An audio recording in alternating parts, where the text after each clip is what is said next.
Hey everyone, so my name is Mariah Littlefield and I have been contemplating for the last 4 years basically whether or not I should begin to share my journey, my TTC journey, as someone who went through a tubal ligation and then a tubal ligation reversal. I have kind of just had the desire to share my journey for a long time, but I just didn't know if this was something that I should do. So, so I just went ahead and just decided that maybe I would share it. And so I'm just going to go ahead and share my story and kind of where I was back when this all began. Really, the desire began back in 2013 to where I am now. And so, as you guys are listening, if any of this information is helpful, or if you guys have more questions about, each of the things I've gone through, or each of the steps of this journey, comment down below if you want me to make a separate video sharing in more detail any of those things. So first of all, I just want to say that this, like I said, this desire kind of started way back in 2013. I currently have 2 children. So I have 2 boys. My oldest is now 15 going on 16, and my youngest is getting ready to turn 12 next week. And so, 8 years ago when my husband and I decided that we wanted to have more kids, and here we are, it's 2021, and we're still on this journey. So this desire came back in 2013 when I was actually in school. I was going to school for pre-nursing, which is, the whole thing is it's just kind of interesting how God works. So back when I was in school for pre-nursing back in 2013, well, let me just start by saying this. I'm sorry, I keep backing up, and I'll edit this out, but to make it go a little more smooth. But let me just say this. So I had my oldest in 2006, and then I had my youngest in 2009.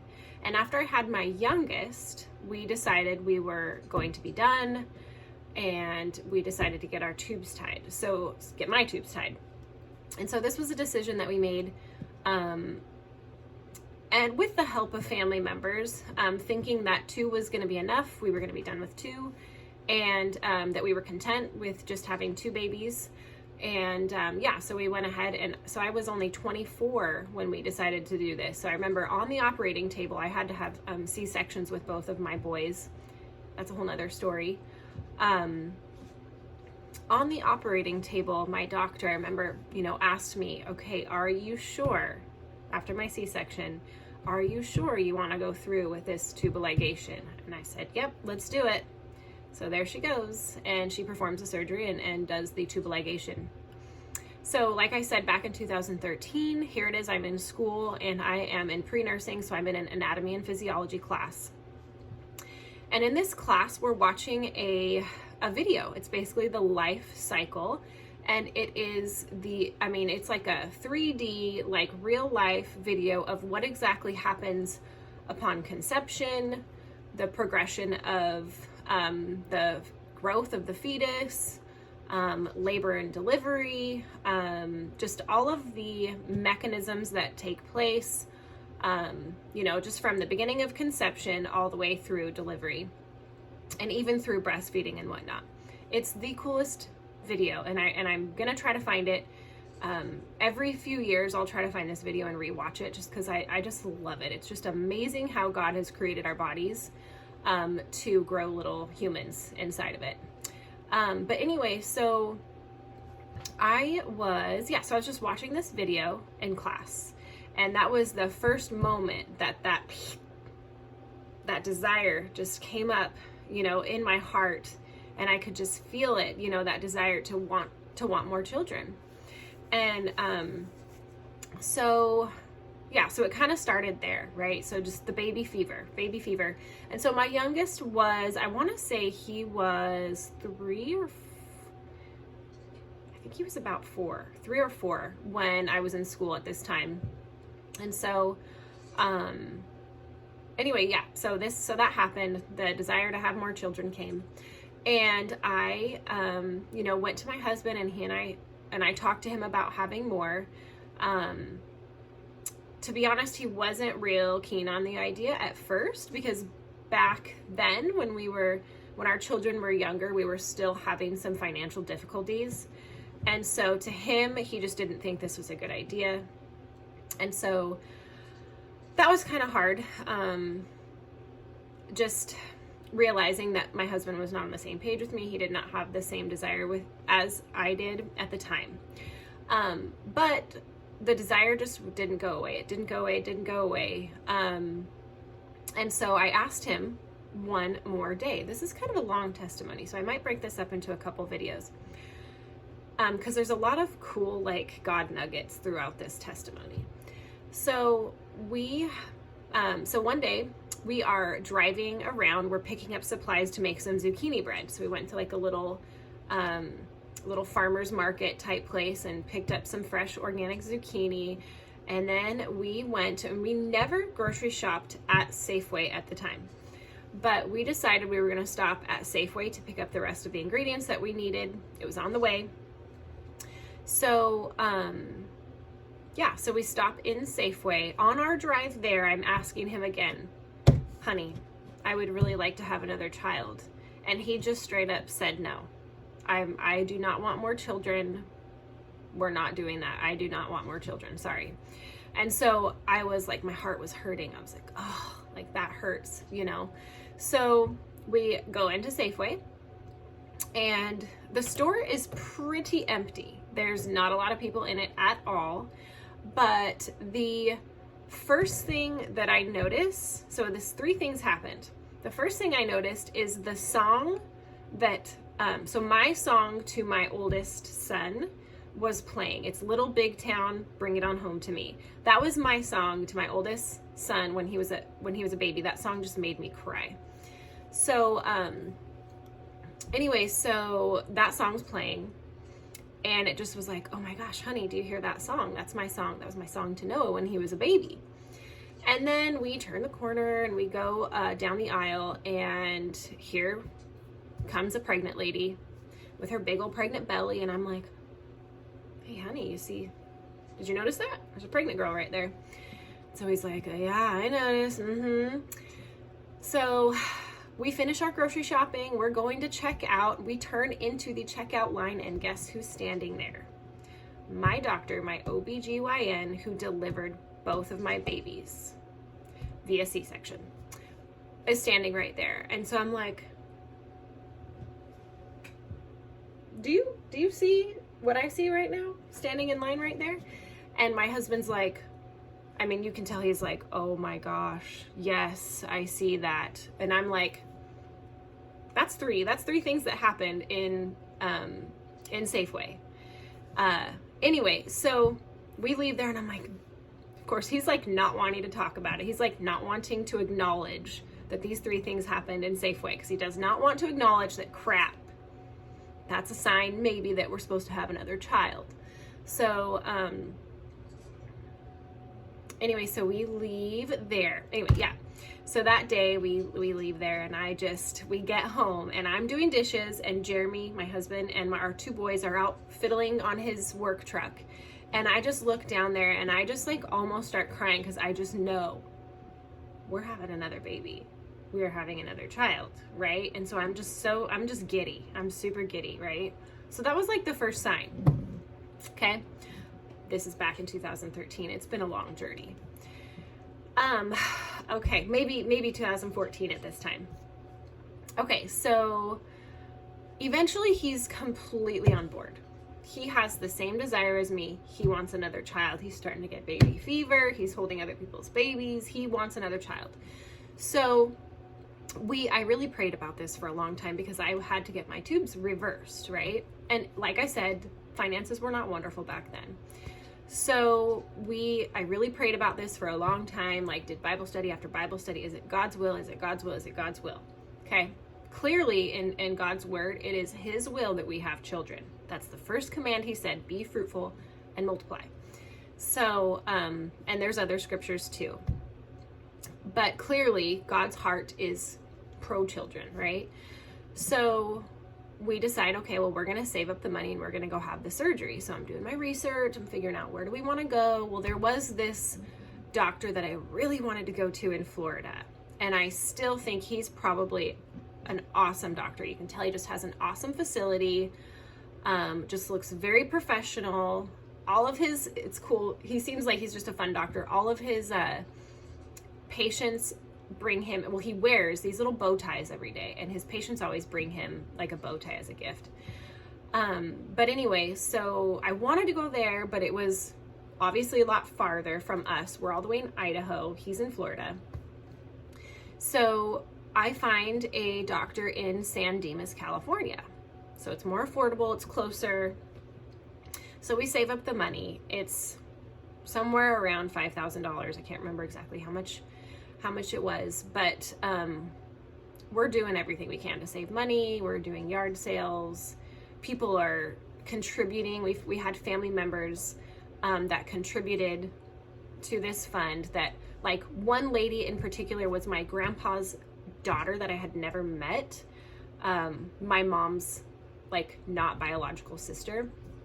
I had never met her. Sweet lady. And the moment we met her and told her that we were thinking about having more children, she was like, I just have this feeling you guys are supposed to have more kids. And so she was totally on board. So she sent us money to have this surgery done. Anyway, my cousin Nicole put together a GoFundMe account for us. So anyway, just we had a bunch of people who were supportive of this and helped us to save the money. Okay, so in June of 2017, so this is 3-4 years later, finally have enough money to go and have the surgery. So my husband and I fly to San Dimas, California.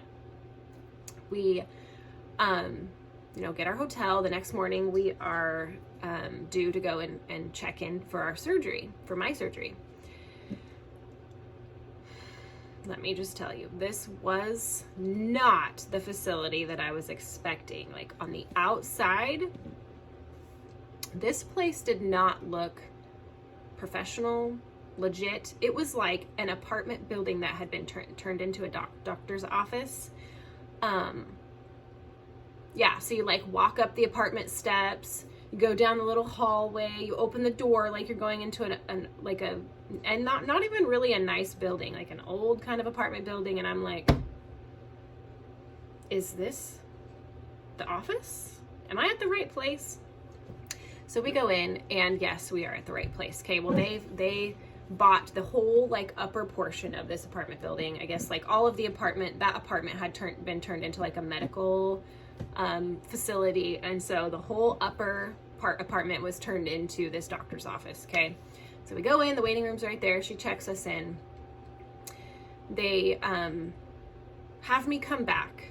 Okay, and so I'm definitely going to have to break this up because this is my experience, my Tubal Ligation reversal experience. Okay, so they bring Jeremy and I, my husband, in, and he asks me to undress. The facility, like I said, was not very nice. It just wasn't very warm and inviting. It was just not a very, I didn't feel like it was an atmosphere of trust. It was like, this is sketchy. So we walk into the waiting room. He has me undress and lay on this, like, old medical table. It's cold, like, no blanket. Just has me sit there and wait for him to come back. So he comes in a few minutes later, and he's like, just so you know, I have to go and do this surgery, so I'll be back in about an hour to get you. Really? Like, I have to sit here on this uncomfortable bed. It's cold, it's awkward, I'm not comfortable, and it's gonna be a whole hour? Like, why did you bring me back knowing that you had another surgery before I was gonna be able to go back for my surgery? So anyway, just not the greatest first impression. Okay, so then finally, an hour goes by.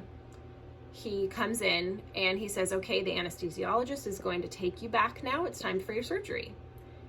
And so I wanted my husband to come with me, right? Because I am not comfortable in this place at all. But they say, nope, he's not allowed to go back there. He's going to have to stay out here. You go with the anesthesiologist.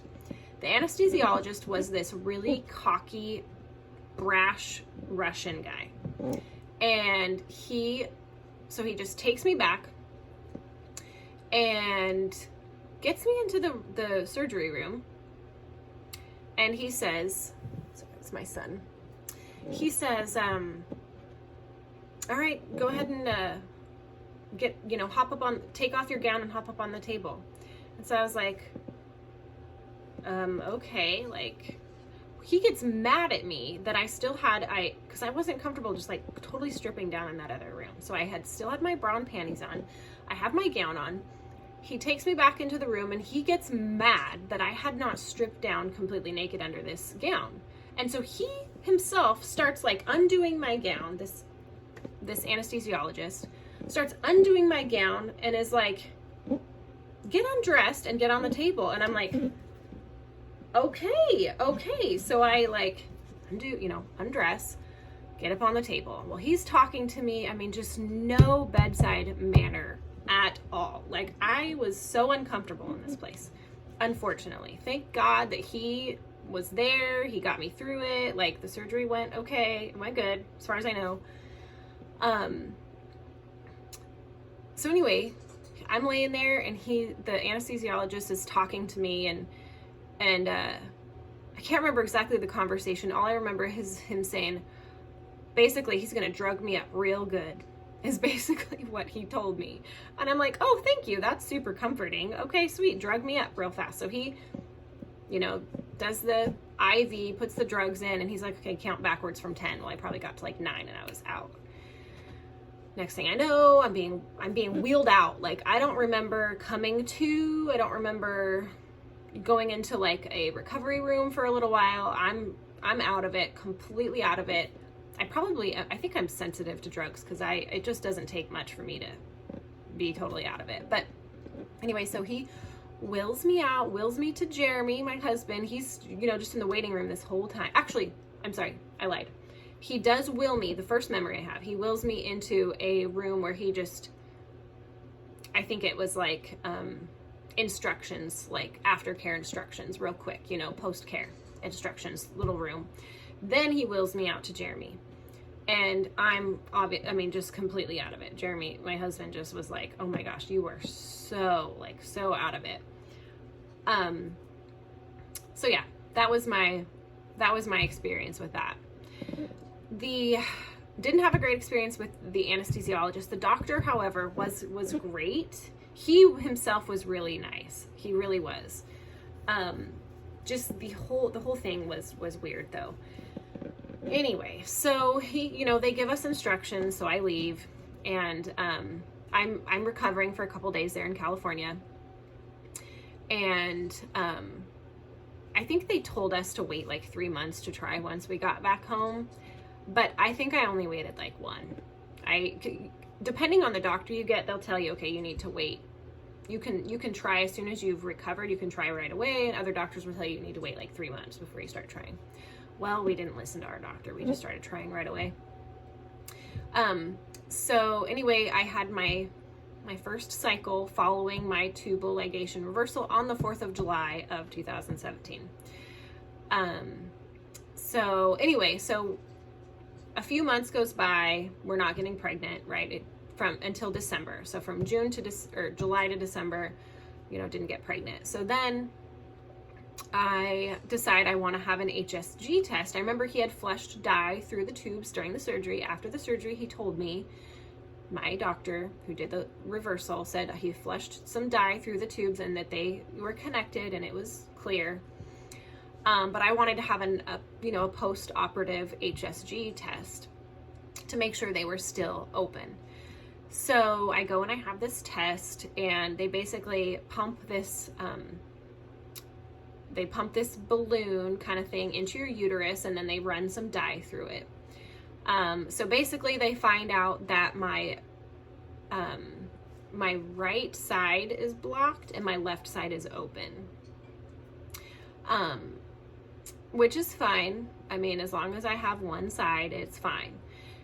And then they also had found that I had a polyp. So I had a polyp in my uterus at that time. So I go, my doctor finds, gets the results of this HSG test. She tells me I have the polyp and says, maybe this is why you're not getting pregnant yet.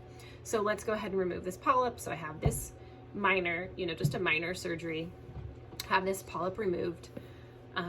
My mom came and took care of me for that.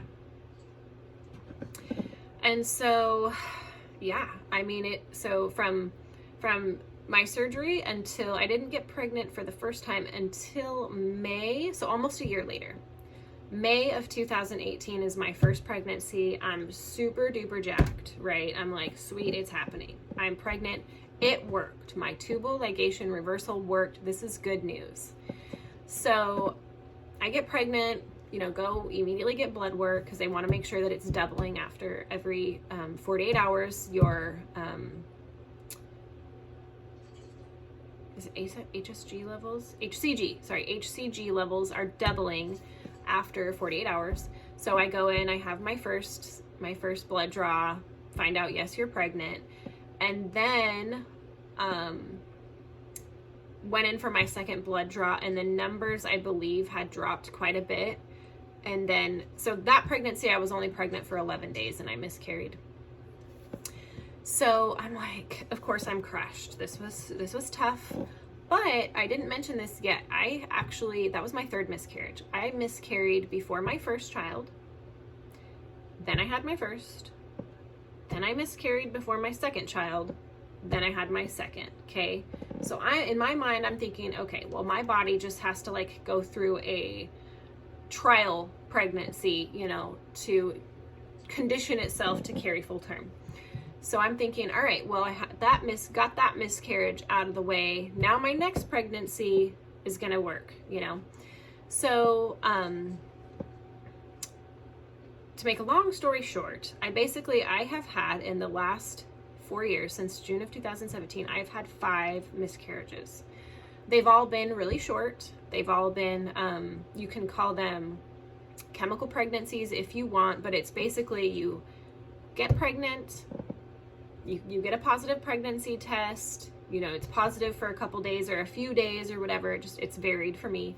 And then then the line starts to get lighter, and then eventually you start bleeding and you miscarry.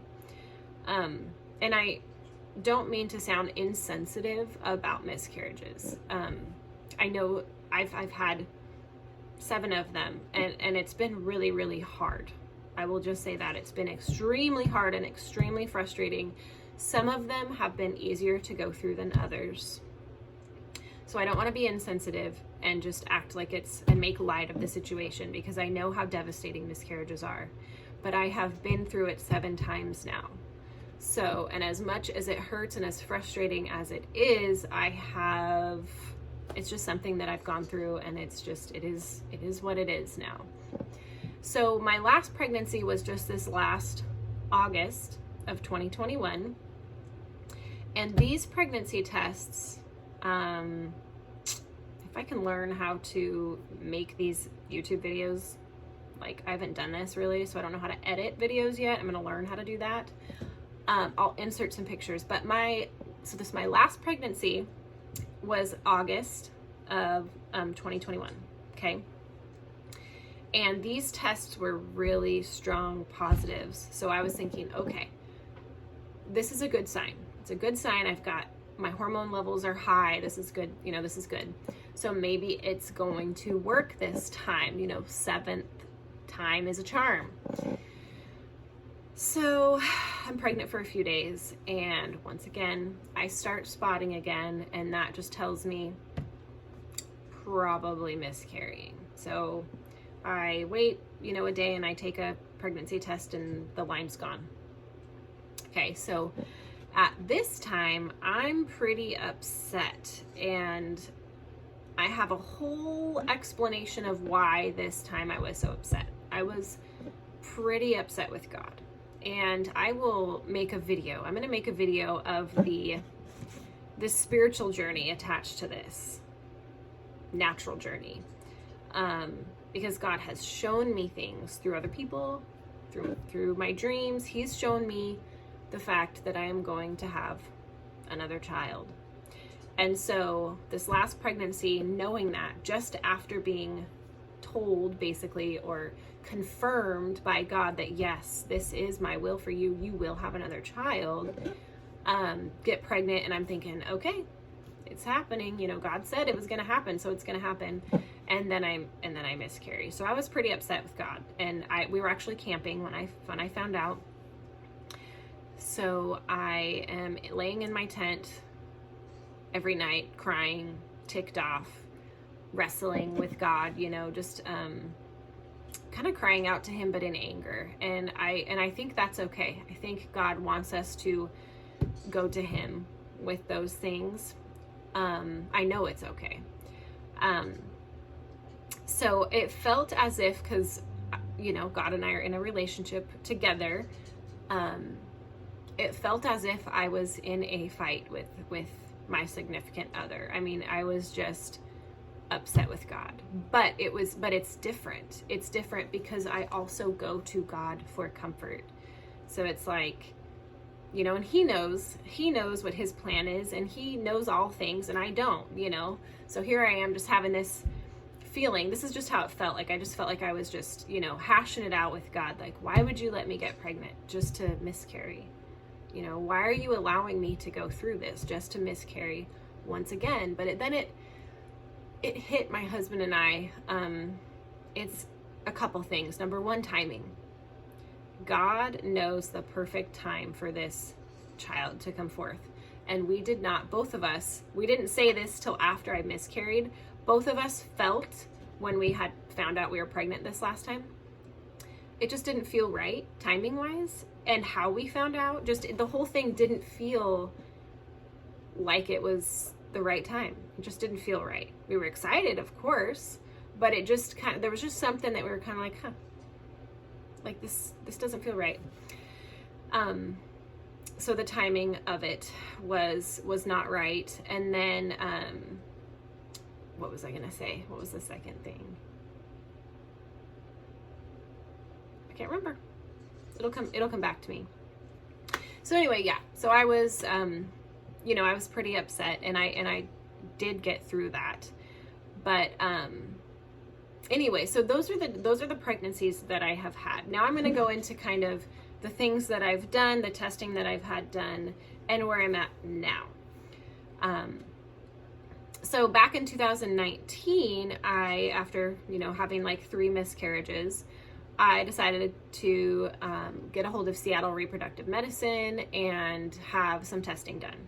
So we're doing this through Zoom, and so my doctor orders some blood draws, and so I go in for some blood draws, and she, you know, tests a whole bunch of stuff. And so basically, to make a long story short, every single test comes back normal. And from the beginning, this doctor really just didn't seem like from the get-go, she basically, it was like as if she was expecting it to be unexplained infertility, which bothered me as a person of faith, for you to just say, it's most likely just unexplained infertility, but let's go ahead and have these tests done. And you're probably just going to need either an IUI or IVF, but let's just go ahead and have these tests done. It's like, really? Like, I feel like, you know, they just sometimes don't want to do the digging to figure out exactly what it is, when clearly there's usually a problem that eventually people, you know, get to the bottom of. But in their experience, they just run some labs, find out they're all normal, and then they're like, all right, well, you should probably just do IVF. So that's basically what happened. And I did not feel the need to do IVF, artificial insemination, basically. In vitro insemination, in vitro insemination. Because I'm getting pregnant. Like, I'm getting pregnant, it's just I'm not keeping the pregnancy. So plus that's another like $20,000. So I'd rather just kind of figure out why I keep miscarrying and keep trying. So that's my mind frame there. So we tried some progesterone, Clomid, we've tried letrozole, I've tried all sorts of things. I've tried diet related interventions. I've tried taking hormonal balance things like Vitex. I am a nutrition therapy practitioner, so I know a lot about diet. While I was in school, I thought, okay, like they had, a testimony about one of their students who had miscarriages and then got pregnant while she was in school and ended up having the baby. So I thought, okay, well, it's going to happen for me eventually. I tried acupuncture. I tried chiropractic interventions. I've tried castor oil packs. I mean, pretty much you name it, I've tried it. But again, here I am. And it's been since 2017, since I had the reversal, and still I'm waiting. But I do truly believe, I just want to end this by saying, I truly believe, like I know in my heart God has a plan for this child. He's just waiting for the perfect timing. And I feel like I'm like climbing to the climactic part of this testimony right now, and I feel like I'm almost there. Like, I mean, it's been a long journey. Like, I cannot believe it's been this long. But I know that God has a plan, and I feel like I'm like, getting pretty close to that mountaintop, that climactic. God is going to, come through and give you the promise that he put in your heart, that desire that he put in my heart back in 2013. It says in his word that he will give us the desires of our hearts, and not just my desire. Like, he gave me that desire. So he gave me that desire for a reason, and he is loyal, and he will follow through with his promises. So I truly believe that, and I know it's coming. Anyway, so the last thing I wanted to say is just a couple of months ago, well, after my last miscarriage in August, I went and saw another doctor, hoping that he could help me. And he basically, after finding out that I had already went to Seattle Reproductive Medicine, was like, I can't do anything better. I can't do anything that they haven't already tried. Basically I would do the same thing. I would run these panels, find out you're normal, and tell you to go do IVF. But he did say, let's do an ultrasound. So I did go have an ultrasound, because I haven't had one done since my HSG back in 2017. So I did go and have an ultrasound done, and the cool thing that I learned, because I was curious about whether or not my uterine lining was thick enough, and I did find out throughout that ultrasound that it is plenty thick, so that's good. It is, I think he said 10 centimeters. So that's good. That's good to know, because I was wondering if my uterus lining was thin. And the reason I was wondering about that is because I have really short cycles. I only have like 2 to 4 day cycles, just depending. And so I thought, okay, well, maybe I don't have a thick enough lining. That's why it's not shedding, for very long each month. So anyway, yeah, it's all good. Like, every test I've had come back normal. So the one thing that I have not tried that I'm trying this month, and I just wanted to, end it with this, let you guys know what I'm doing now, where I'm at now, is number one is God's timing. So I'm not even going to try to pretend like, this is overriding God's timing, because God's timing is just number one. Like, it'll happen when God says the time is right. And I know that. I believe that. But I also believe that God gives us wisdom, and he has, provided us with doctors, and he does provide us with people that help us along the way. So I am going to try what Dr. Campbell suggested I try, and that is baby aspirin. I have not tried that yet, they've had some success with women who have had recurrent miscarriages or just miscarriages in general, doing the baby aspirin, so just a low dose aspirin. And then the other thing I am using is an essential oil. I don't have it with me. I should have brought it down. It's called Progressence Plus. And I've been using that for a while. That's just basically kind of for hormone balance. It has wild yam in it, so that helps with progesterone levels. And so for someone who's had recurrent miscarriage, the progesterone levels could be low. I haven't really looked into that a lot, so I'm just using that as a precautionary step, you know, just to ensure that my progesterone levels will be high enough. So those are the two things I'm doing now as far as, you know, as far as pregnancy related interventions or whatever. But on the other hand, I'm also making sure that I'm trying to make sure that I exercise regularly because I'm a student right now. And so I'm trying to make sure that I exercise regularly for the circulation, right? Because circulation is important. I'm trying to make sure that I'm taking my vitamins, drinking lots of water. I've heard that it's really important to stay warm, to keep your uterus area warm. I think that's a Chinese medicine thing, keeping your uterus warm when you're trying to conceive by eating warm foods, you know, wearing plenty of clothes, making sure you're wearing socks, that kind of thing. So there's a few things that I am following, that I'm trying to do. And so, yeah, so this is the first month that I have tried the baby aspirin thing. So I'm also, like I said, I'm also a nursing student.